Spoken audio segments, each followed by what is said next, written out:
মসজিদে নববী শরীফে ফজরের আযান হয়ে গেল।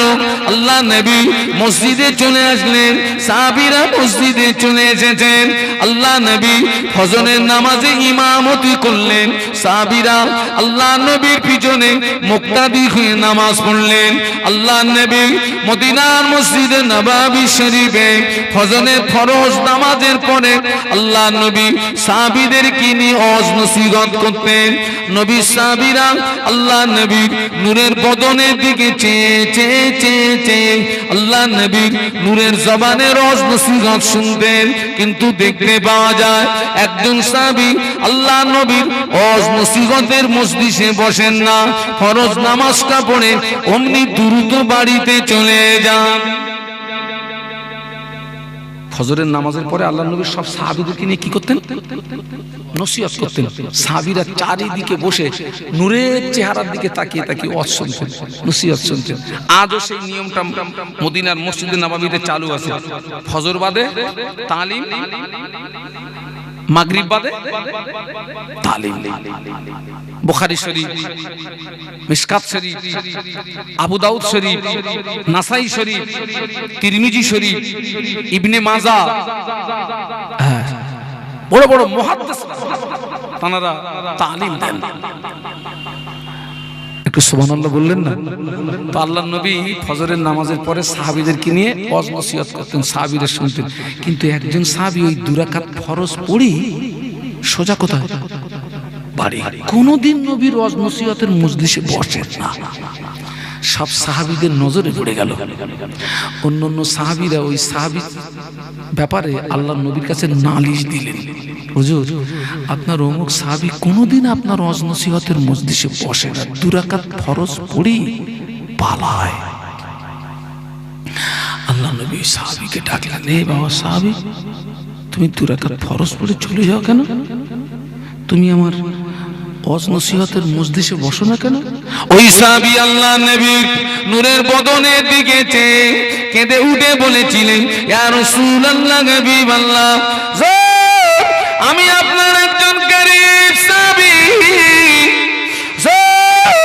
আমি একজন আপনার গরীব সাহাবী। আমরা স্বামী স্ত্রী, আমাদের 2 জনের মাঝখানে কাপড় মাত্র একটি। হুজুর আমি যখন মসজিদে আসি আমার স্ত্রী উলঙ্গ হয়ে গুহার ভিতরে প্রবেশ করে, ওই কাপড়টাকে পরে আমি নামাজ আদায় করি। আমি নামাজ আদায় করার পরে আপনার ওয়াজ নসিহত যদি শুনতে যাই, সূর্য যদি উদয় হয়ে যায় আমার বিবির নামাজটা ছুটে যাবে, আমার বিবির নামাজটা কাজা হয়ে যাবে। এই জন্য আমি দেরি না করে জলদি গতিতে বাড়িতে চলে গিয়ে আমি উলঙ্গ হয়ে গুহার ভিতরে প্রবেশ করি। এই কাপড়টাকে পরে আমার বিবি নামাজ আদায় করে। আবার আমার বিবি উলঙ্গ হয়ে গুহার ভিতরে প্রবেশ করে। এই কাপড়টাকে পরে আমি হালাল রুজি অন্বেষণের জন্য বেরিয়ে যাই। ইয়া রাসূলুল্লাহ, স্বামী স্ত্রীর মাঝখানে একটা কাপড় থাকার কারণে আপনার ওয়াজ নসিহত শুনতে পারি না, অমনি দ্রুত বাড়িতে চলে যাই।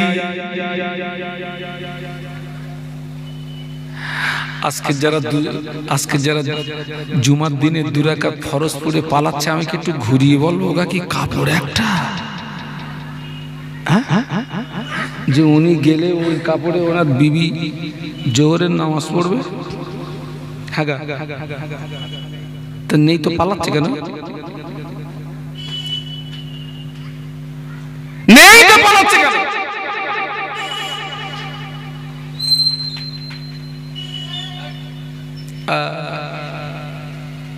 আর একদল আছে জুমায় আসে ঠিকই, কিন্তু যখন আসে খুতবা তখন 50-50 হয়ে যায়।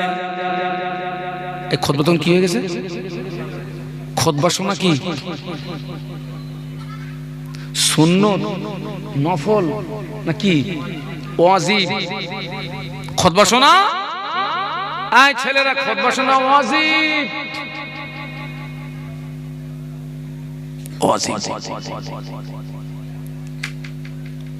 জুমার দিনে প্রথম যে 2 রাকাত নামাজ পড়ি তাহিয়াতুল উযুর নামাজ, এই নামাজটার কত গুরুত্ব দেখুন। আল্লাহ নবী মিরাজের রাতে জান্নাত জাহান্নাম পরিদর্শন করেছিলেন। আল্লাহ নবী জান্নাত পরিদর্শন করেছিলেন, বলুন সুবহানাল্লাহ। আল্লাহ নবী জান্নাত পরিদর্শন করছিলেন, সঙ্গে ছিলেন ফেরেশতা জিবরাইল আমিন আলাইহিস সালাম। আল্লাহ নবী জান্নাতের ভিতরে ঘুরছেন, ওই জান্নাতের ভিতরে একটি মানুষের পায়ের আওয়াজ নবী শুনতে পান, কিন্তু মানুষ দেখতে পান না। আল্লাহ নবী জিজ্ঞাসা করলেন, ইয়া আখি জিবরাইল, ও ভাই আসলাম, এই আওয়াজটা কিসের আওয়াজ? ফেরেশতা জিবরাইল আমিন আলাইহিস সালাম বলেছিলেন, ইয়া রাসূলুল্লাহ হাবিবাল্লাহ, হুজুর এই আওয়াজটা অন্য কোন আওয়াজ নয়, এই আওয়াজটা হলো আপনার হাফসি বেলালের পায়ের আওয়াজ। যদি বলতে পারলেন না? আল্লাহ নবী বললেন, ভাই জিবরাইল, বেলাল তো দুনিয়ায়, কোথায়? পায়ের আওয়াজ কোথায়? জান্নাতে। আল্লাহ নবী একদিন বেলালকে ডাকলেন, ও বাবা বেলাল, কি ইবাদত করো বাবা, কি আমল করো বাবা? আমি রাসূলুল্লাহ জান্নাতের ভিতরে তোমার পায়ের আওয়াজ শুনতে পেয়েছি। বেলাল রাদিয়াল্লাহু আনহু আল্লাহ নবী নূরের বদনের দিকে চেয়ে বলেছিলেন, ইয়া রাসূলুল্লাহ হাবিবাল্লাহ, হুজুর আমি ইবাদত তেমন কিছু করতে পারি না, আমল তেমন কিছু করতে পারি না, তবে আমি সর্বক্ষণ পবিত্র খানাতে থাকার চেষ্টা করি। আল্লাহ কোরআনে বলেছেন, ইন্নাল্লাহা ইউহিব্বুত তাওয়াবিনা ওয়া ইউহিব্বুল মুতাতাহহিরিন। আল্লাহ পাক তওবাকারীকে বড় ভালোবাসেন, আল্লাহ পাক পবিত্রতা অর্জনকারীকে বড় ভালোবাসেন।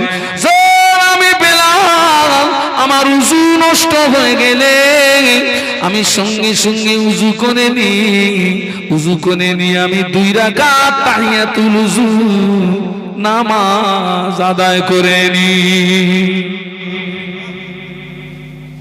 যে নামাজটা আমরা সপ্তাহে একদিন পড়ি, আর তো পড়িনি। আমার কথা বুঝতে পারছেন? একদিন পড়ি, তাও ফাঁকি মারতেছিস। মসজিদের পাশে বাড়ি,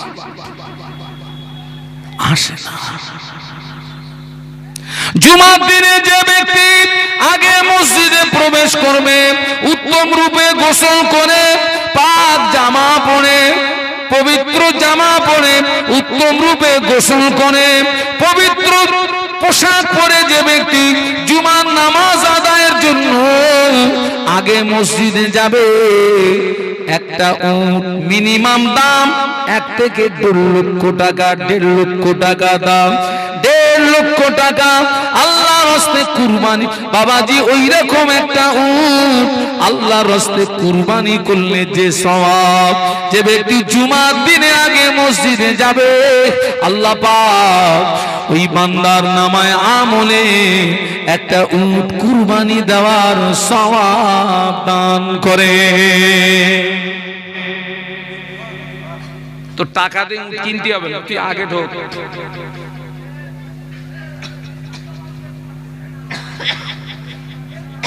যে ব্যক্তি নাম্বার 2 হবে, একটা গরু কুরবানি দিলে যে সওয়াব, আল্লাহ পাক ওই সওয়াব ওই বান্দার নামায় আমলে দান করবে। যে ব্যক্তি ফ্রি হবে, একটা ছাগল আল্লাহর রাস্তে কুরবানি দিলে যে সওয়াব, ওই সওয়াব আল্লাহ বান্দার নামায় আমলে দান করে। একটু জোরে বলা যায় না? একটু মহব্বতে বলা যায় না? আমি আপনাদের উপকার করছি না ক্ষতি করছি? আমি তো উদর শাল বুদর ঘাড়ে লাগাচ্ছি না, উদর পিন্ডি বুদর ঘাড়ে। দরুদ শরীফ আল্লাহুম্মা, ছেলেরা জোরে জোরে পড়ো বাবা।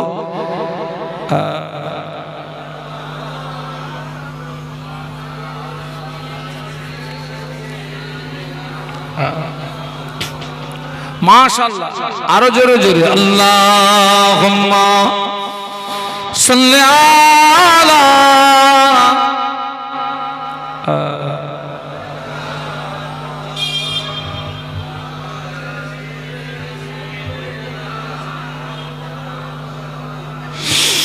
पैगंबर का रोज़ा दिखा दे खुदाया दरे मुद्दत से मिला दे खुदाया शरबे मोहब्बत पिला दे खुदाया पैगंबर का रोज़ा दिखा दे खुदाया अल्लाहुम्मा पढ़ो बाबा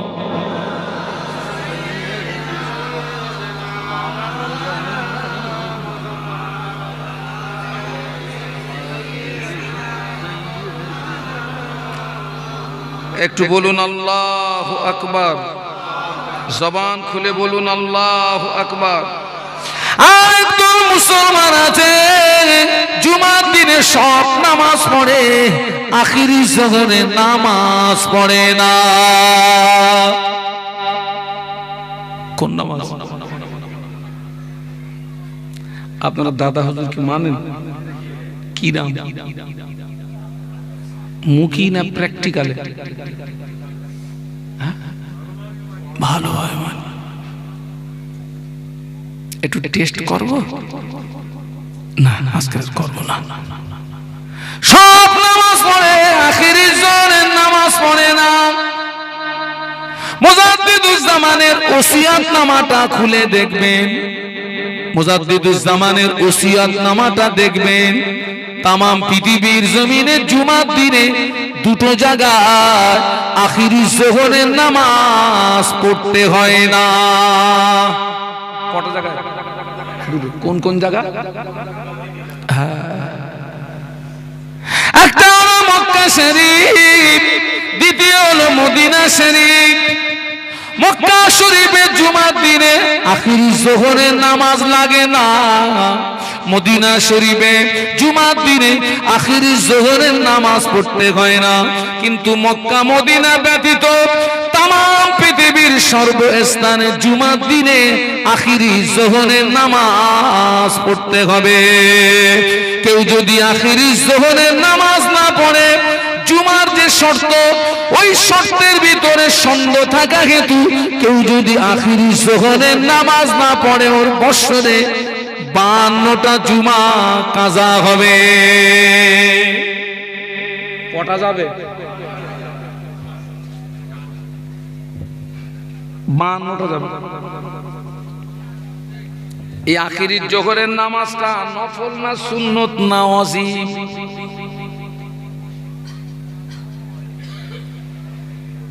কোন নিয়েতে পড়ে আচ্ছা আমি যে মাঝে মাঝে জিজ্ঞাসা করতেছি অসুবিধা নেই তো অনেক জায়গায় আবার বলতেছে হুজুর তোমারও তো ভাড়া এনেছি তুমি তোমার মতন চালাও আবার জিজ্ঞেস ওরে শয়তান তুই আমার হাতের কাছে আয়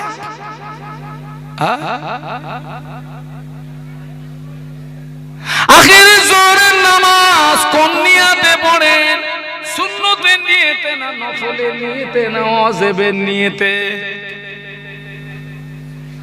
কে বলেছেন ওয়াজিব ভুল তো মাইক খুলে মারবো দেখবি আমি যে তিনটে বলেছি ও তিনটের একটাও না ওয়াজিবও না সুন্নতও না নফলও না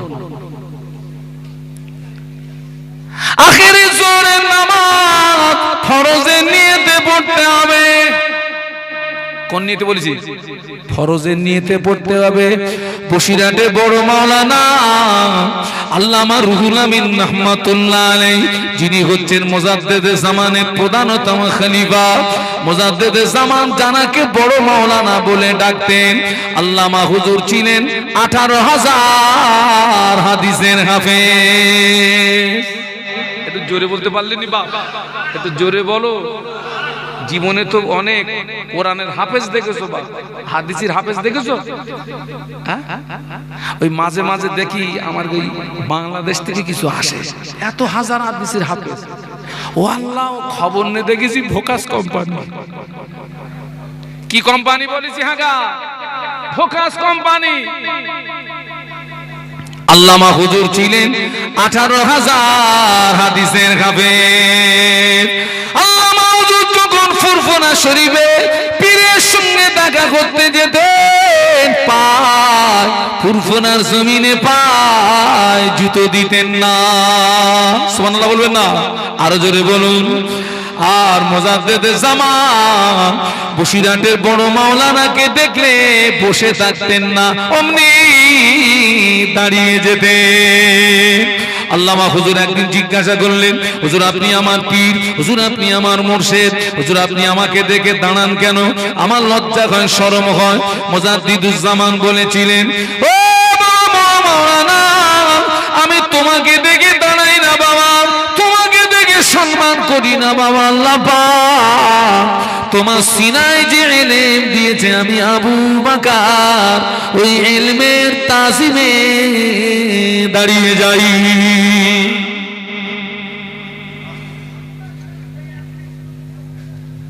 হুজুরের লেখা কিতাব নামাজ শিক্ষা আমার কাছে আছে। আমি যে জলসায় যাই হুজুরের ওই নামাজ শিক্ষা আমার কাছে থাকে, ওটা আমি বিক্রি করি জলসায় জলসায়। হুজুর লিখেছেন আখিরি ফারদিন, আখিরি ফারদিন, ফরজের নিয়ত করতে হবে। এবং অন্য ফরজ নামাজ যদি 4 রাকাত, আমরা কিভাবে পড়ি? 2 রাকাত, প্রথম রাকাতে সূরা ফাতিহার পরে সূরা মিলাতে হয়, কিন্তু শেষে 2 রাকাতে সূরা মিলাতে হয় না, শুধু সূরা ফাতিহা দিতে হয়। কিন্তু আখিরি যোহরের নামাজ ফরজের নিয়তে পড়তে হবে এবং 4 রাকাতে সূরা মিলাতে হবে। কথাটা বুঝতে পেরেছেন বাপ? না আরেকবার বলবো? না বুঝতে পারবেন? এমনি যে 4 রাকাত মনে করুন জোহরের ফরজ নামাজ পড়বো, নিয়ম কি? প্রথম 2 রাকাতে সূরা ফাতিহার পরে দুটো শুরু দিতে হয়, কিন্তু শেষের 2 রাকাতে শুধু সূরা ফাতিহা। কিন্তু আখিরি জোহরের নামাজ ফরজের নিয়তে পড়তে হবে ঠিকই, কিন্তু 4 রাকাতই সূরা মিলাতে হবে। নতুন নতুন লাগতেছ নাকি?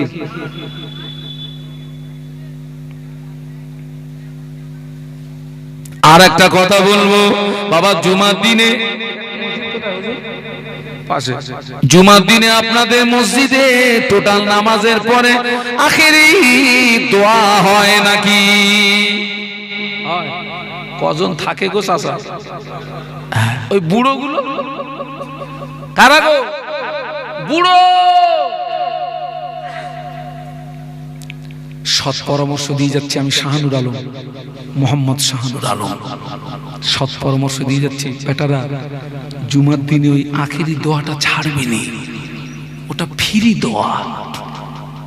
কি দোয়া? ওর জন্য কি ইমামরা কি আলাদা করে টাকা দিতে হয়? ফ্রি দোয়া না। 10 মিনিট আপনি থাকবেন, 10টা মিনিট, 10 মিনিটে অনেক কথা বলা যায়। জুমার দিনের দোয়া আল্লাহর দরবারে কবুল হয়। একটু জোরে বলুন। আল্লাহর কাছে যখন দোয়া চাইবেন, আল্লাহ রাসূল বলেছেন আদ-দুআ মুখুল ইবাদা, দোয়া হচ্ছে ইবাদতের মগজ।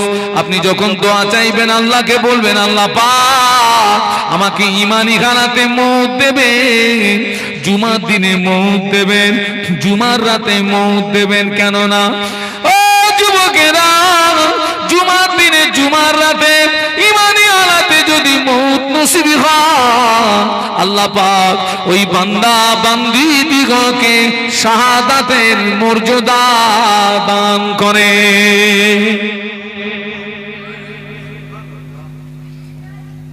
আখিরি দোয়াটা ছাড়বেন না, পায়ে ধরে বলে যাচ্ছে। আপনি শুধু ইমামের পিছনে বসে কি বলবেন? আল্লাহুম্মা। ওই আল্লাহুম্মা আমিনের বাংলা মানে কি? কিছু কিছু লোক মনে করতে ভালোই হুজুরের পাল্লায় পড়েছে একটা, যখন তখন প্রশ্ন করতেছে। আল্লাহুম্মা আমিনের বাংলা মানে হলো গোদা বাংলা। আল্লাহ তুমি কবুল করো। আল্লাহ তুমি, আমার গায়ে ইমাম যা বলতেছে, আল্লাহ তুমি। ও ইমাম দোয়া চাচ্ছে, আল্লাহ পাক আমাদের জীবনের গুনাহ মাফ করে দিন। আমরা বলছি আল্লাহুম্মা আমিন। আল্লাহ পাক আমার ইমাম যা বলছে আল্লাহ তুমি কবুল করো। ইমাম দোয়া চাচ্ছে, আল্লাহ পাক জাহান্নামের আগুন হারাম করে দিন। আমরা মুক্তাদিরা পিছনে বসে বলি আল্লাহুম্মা আমিন। আল্লাহ পাক আমাদের ইমাম যেটা বলছে আল্লাহ তুমি কবুল করো। সুবহানাল্লাহ বলা যাবে? একটু মহব্বতে বলা যাবে? তাতে খোকা একটু 10টা মিনিট একটু বসে বসে আল্লাহুম্মা আমিন বলতে পারবে না? তুই কি এত ব্যস্ত? হ্যাঁ, একজন প্লেনের ভিতরে ছুটতেছে। কোন জায়গা ছুটতেছে? প্লেনের ভিতরে। আরেকজন ধরে বলছে, ভাই তুমি ছুটছো, বলছে আমি আগে যাব। কি করবে? আচ্ছা ও কি আগে যেতে পারবে? প্লেন তুই এক জায়গায় নামবে, ছুটতেছে। তুই এত ব্যস্ত? ইমাম দোয়া চাচ্ছে, আল্লাহ পাক জীবনের গুনাহ মাফ করে দিন, জাহান্নামের আগুন হারাম করে দিন। ইমামও কাঁদতেছে, আপনিও কাঁদতেছেন। ইমামও কাঁদতেছে, আপনিও কাঁদতেছেন। বাবা ওই দৃশ্যটা আল্লাহ দেখে না? দেখে না? দেখে না? আল্লাহ ফেরেশতাদের দেখে। ফেরেশতারাই যাও তো, এই গ্রামটার নাম কি? হরিণ খোলা, সাড়া বেরিয়ে। যাক, হরিণ খোলা, সাড়া বেরিয়া। আল্লাহ বলে এই ফেরেশতা যাও তো, এই জুমার নামাজ পড়ে আমার দিকে দেখেন, উনি আমার সাথী, আমার দিকে দেখেন। জুমার নামাজ পড়ে আমার অনেক বান্দারা সব চলে গেছে। এই 10-12 জন বান্দা বসে বসে কাঁদতেছ কেন? একটা যাও তো, শুনে এসে তো, কাঁদতেছ কেন? ফেরেশতারা এসে যাবে। ইমাম যেখানে দোয়া করছে, আমরা যেখানে দোয়া করছি, আল্লাহ পাক জীবনের গুনাহ মাফ করে দিন, জাহান্নামের আগুন হারাম করে দিন। ইমাম দোয়া চাচ্ছে, আমরা বলছি আল্লাহুম্মা আমিন। ওই দৃশ্যটা ফেরেশতা দেখে এবং ইমামের কথা শুনে, মুক্তাদিদের কথা শুনে ফেরেশতারা চলে যায় আল্লাহ পাকের দরবারে। ও আমিন, আল্লাহ পাক আপনার বান্দারা গুনাহ থেকে মাফি চায়, আপনার বান্দারা জাহান্নাম থেকে মুক্তি চায়। আল্লাহ পাক আপনার বান্দারা গুনাহ থেকে মাফি চায়, আপনার বান্দারা জাহান্নাম থেকে মুক্তি চায়। আল্লাহ পাক বলেন, ও আমার মালাইকারা, আমার বান্দা আমাকে দেখেছে নাকি? না,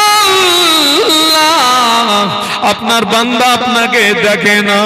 আল্লাহ বলে, ফেরেশতারা আমার বান্দা আমাকে না দেখে, আমার বান্দা যদি এতই রোনাজারি করে, আমার বান্দা যদি এতই কান্নাকাটি করে, আমার বান্দা আমাকে না দেখে, আমার বান্দা যদি এতই রোনাজারি করে, আমার বান্দা যদি এতই কান্নাকাটি করে, আমার বান্দা আমাকে যদি একবার দেখতো, কতই না রোনাজারি করতো, কতই না কান্নাকাটি করতো।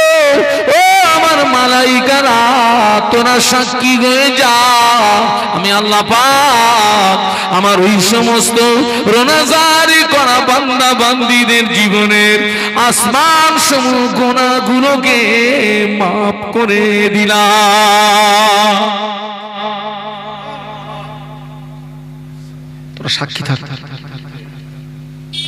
ও আমার ফেরেশতারা, আমার বান্দাকে আমার আযাবে জাহান্নাম দেখেছে নাকি? না, আপনার বান্দা আপনার আযাবে জাহান্নাম দেখে না। আল্লাহ বলে, ফেরেশতারা, ও আমার মালাইকারা, আমার বান্দারা আমার জাহান্নাম না দেখে, আমার বান্দা যদি এতই রোনাজারি করে, আমার বান্দা যদি এতই কান্নাকাটি করে, আমার বান্দা যদি একবার আমার জাহান্নাম দেখতো, কতই না রোনাজারি করতো, কতই না কান্নাকাটি করতো। ও আমার ফেরেশতারা তোর সাক্ষী হয়ে যা। আমি আল্লাহ পাক আমার ওই সমস্ত রোনাজারি করা বান্দা বান্দীদের জন্য আমার আযাবে জাহান্নাম হারাম করে দিলাম। জোরে বলতে পারলেন না? একটু মহব্বতে বলতে পারলেন না? তাকবীর, নারায়ে তাকবীর, জোরে বলুন নারায়ে তাকবীর। ছেলেরা বাবা এমনি তো বাড়ি তুমি একা একা কাঁদো না, দোয়াও করতে জানো না, অন্তত ইমামের পিছনে 10টা মিনিট একটু বসে আল্লাহুম্মা আমিন বলো, 2 ফোঁটা চোখের পানি ফেলো। শুনে রেখে দিও, আটলান্টিক মহাসাগরের যত পানি, সব পানি যদি জাহান্নামায় ঢেলে দেওয়া হয়, আল্লাহর নামের শপথ করে বলছি জাহান্নামার আগুন ঠান্ডা হবে না। বান্দা যদি আল্লাহর ভয়ে জাহান্নামার ভয়ে চোখ দিয়ে মাছির মাথার মতো একটু পানি বার করতে পারে। কিসের মতো? মাছির মাথার মতো একটু পানি। কার ভয়ে? মাছির মাথার মতো। এই পানিটার কত দাম জানেন ছেলেরা? খবরদার জুমার দিনে আখিরি দোয়াটা ছেড়োনি, একটু বসে বসে আল্লাহুম্মা আমিন বলো, কাঁদো, নিজের জন্য কাঁদো। ওখানে আব্বা মা দাদু দাদির জন্য দোয়া হয় না? হয় না? তুমি যদি শরীক হয়ে গেলে মানে তোমার বংশে যারা কবরবাসী তারা ওই সওয়াবের হকদার হবে না? হবে না? বাবা আমার কাছে অমৃতঞ্জন মলম আছে বাবা। অনেক মাহফিলে আমাকে উঠতে হয় ফজরের নামাজের পরে। ওই পূর্ব মেদিনীপুর, পশ্চিম মেদিনীপুর ফজরের নামাজের পরে। আর স্বাভাবিকভাবে আমরা যারা বক্তা মানুষ আমাদের সারা রাত ঘুম হয় না, আমাদের ঘুমটা জমে আসে ফজরের নামাজের পরে। স্টেজে উঠলে ঘুম লাগে, তখন ওই অমৃতঞ্জন মলম নিয়ে একটু ডলে দিই। হ্যাঁ, অমৃতঞ্জন মলম চোখে দিলে পানি আসবে না? আসবে না? ওই পানির দাম আছে? কোনো দাম নেই বাবা। চোখে ছোরমা লাগালে পানি আসে না? আসে না? ও পানির দাম আছে? কোনো দাম নেই। আব্বা মা মরে গেলে চোখ দিয়ে পানি আসে না? ও পানির কোনো দাম নাই। কোন পানিটার দাম? মাছির মাথার মতো আল্লাহর ভয়ে যদি চোখ দিয়ে 1 ফোঁটা পানি বার করতে পারে, জুমার দিনে পালিও না, আখিরে মোনাজাতে বসে যাও। কত দাম? কিয়ামতের ময়দানে আমাদের মাথার উপরে যে সূর্য, এই সূর্যে 12টি মুখ হবে, আরো 11টা বেশি হবে। সূর্যের তাপে জমিনটা পুড়ে লাল তামা হয়ে যাবে। তামাম হাসরবাসীর মাথার কিনো টকবক টকবক টকবক টকবক টকবক করে ফুটতে থাকবে। কারো নাক দিয়ে, কারো কান দিয়ে, কারো চোখ দিয়ে মাথা কিনোগুলো বজবজ বজবজ বজবজ করে বেরোতে থাকবে। কিয়ামতের ময়দানে হাসরবাসীদের জিভটা বেরিয়ে নাভি স্থল পর্যন্ত চলে আসবে। তামাম হাসর জুড়ে একটি আওয়াজ শুনতে পাওয়া যাবে, পানি পানি পানি পানি। বলুন আল্লাহু আকবার।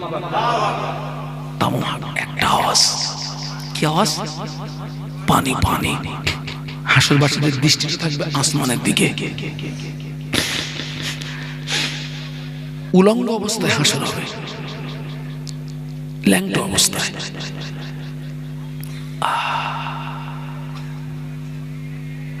কিয়ামতের ময়দানে আল্লাহর পক্ষ থেকে আওয়াজ আসবে, আমতাজুল ইয়াওমা আইয়ুহাল মুজরিমুন। সূরা ইয়াসিন। ও আমার গুনাহগার বান্দা বান্দীরা, তোরা আমার নেককার বান্দা বান্দীদের থেকে আলাদা হয়ে যা। আয় আমার গুনাহগার বান্দা বান্দীরা, তোরা আমার নেককার বান্দা বান্দীদের থেকে আলাদা হয়ে যা। কিয়ামতের ময়দানে 2টি দল হবে। একটি দল হবে নেককারের দল, অন্য দলটি হবে গুনাহগারের দল। কটা দল? কিয়ামতের ময়দানে জাহান্নাম জিভটাকে লম্বা করে হুঙ্কার দেবে, আল্লাহ পাক, আল্লাহ পাক তুমি ওয়াদা করেছিলে, অঙ্গীকার করেছিলে আমি জাহান্নাম আমায় খেতে দেবে। আল্লাহ পাক আমি জাহান্নাম ক্ষুধার জ্বালা সহ্য করতে পারি না, আল্লাহ আমায় খেতে দাও। জাহান্নাম জিভটাকে লম্বা করে হুঙ্কার দিয়ে আল্লাহ পাকের একদল গুনাহগার বান্দা বান্দি দিগকে জাহান্নাম নিজের ভিতরে টেনে নেবে। জাহান্নাম নিজের ভিতরে টেনে নিয়ে দ্বিতীয়বারের ঝলকে জাহান্নাম আর একদল গুনাহগার আর একদল বান্দা বান্দি দিগকে গ্রেফতার করতে যাবে।